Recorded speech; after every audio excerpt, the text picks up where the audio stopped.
Hey, go! Get out of here! Get out of here! Okay, hi guys.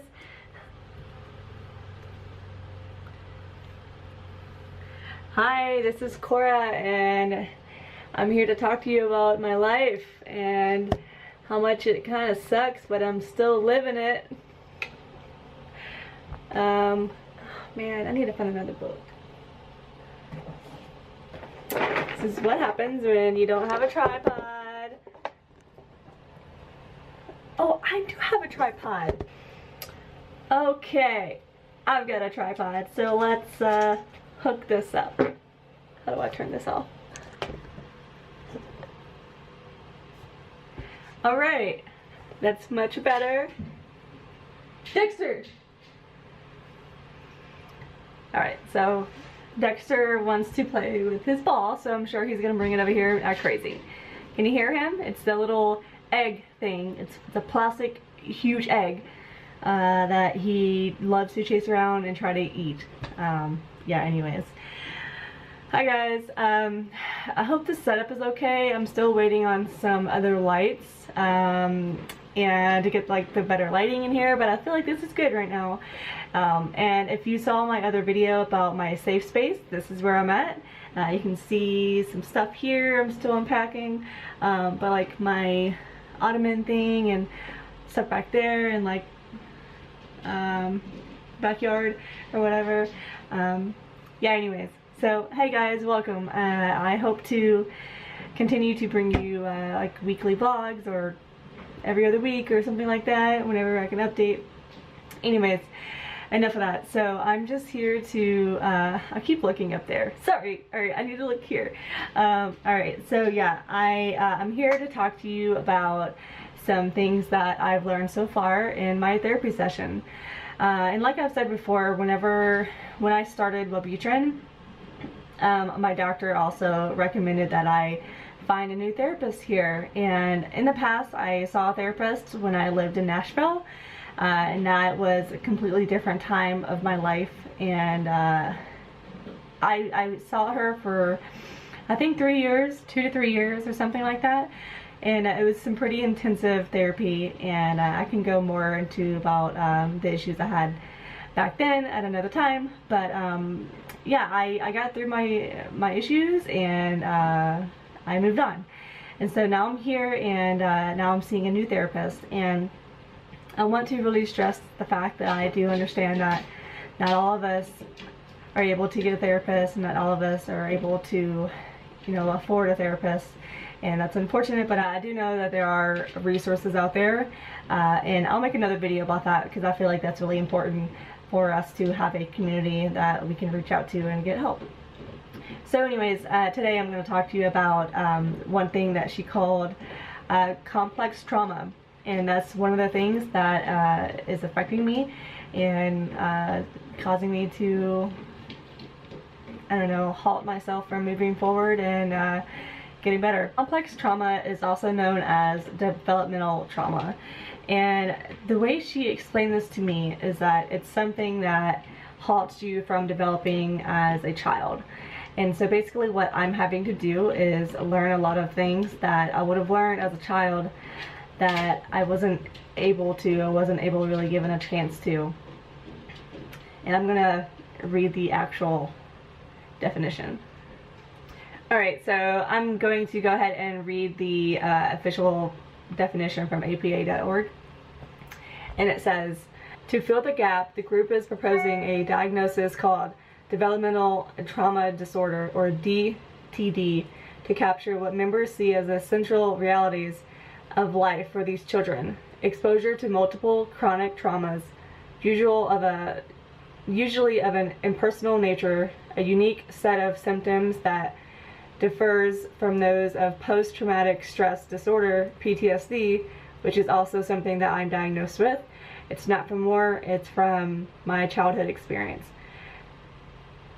PTSD and a variety of other labels often apply to such children, and the fact that these traumas affect children differently depending on their stage of development.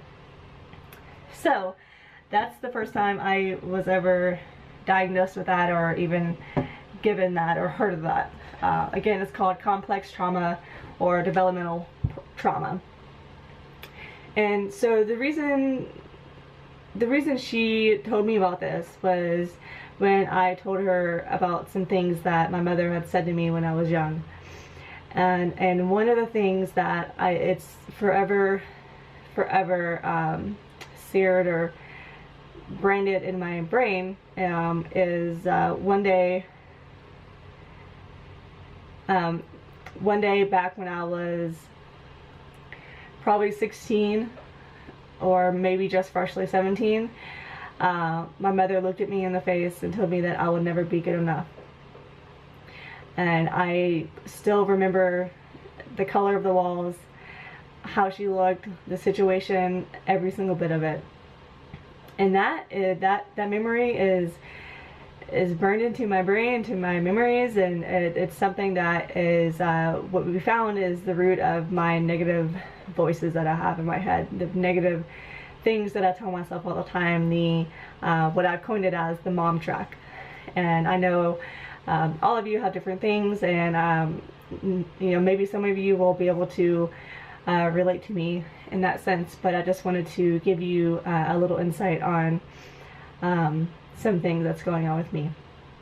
Yeah, so after talking to her about that, she started going into therapy, I guess the way of therapy to help me silence the voices that are in my head. And I feel crazy when I say the voices in my head, and I don't because I think that's, I don't know, you're crazy if you hear voices in your head or something, right? But this is sincerely like the voice that I talk to myself all the time, that I tell myself all the time that I'm not good enough. And it's an analogy that she used was the orchestra. Like, I need to be the orchestra, the person that guides the orchestra. I don't know what it's called now, but she was basically saying that there's one person one person saying a positive thing and another person saying another positive thing, and then you have another person saying negative things, and another one saying negative things, and like those people saying negative things are overshadowing those that are positive, and they get louder and louder and louder and louder, and the louder the negative voices get, the less that you can hear the positive, and it's really, really hard to overcome that. And so what she's been talking to me about is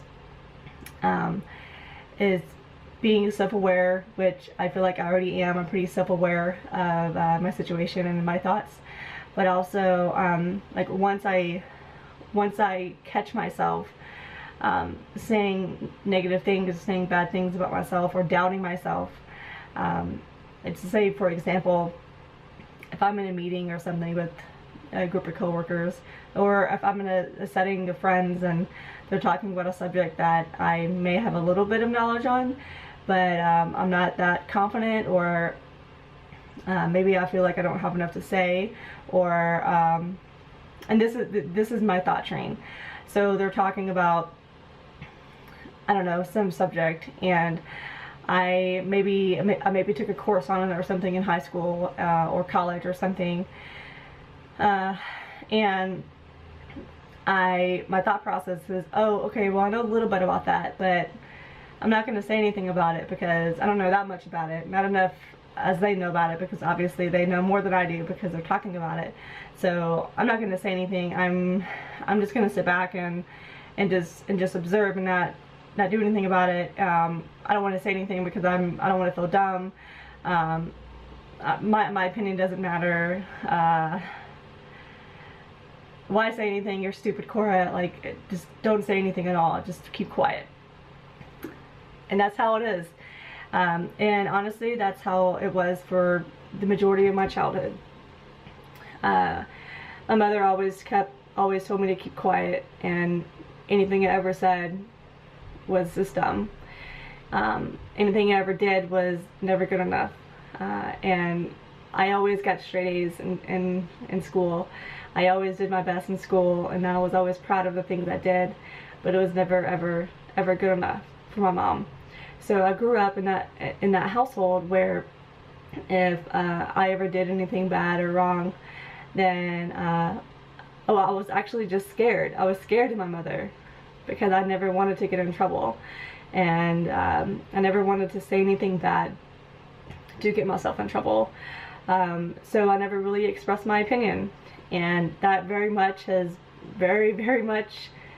bled into my childhood, into my adulthood now. I very much don't want to give my opinion because I don't want to look foolish. And so I tended to stay quiet and not say anything.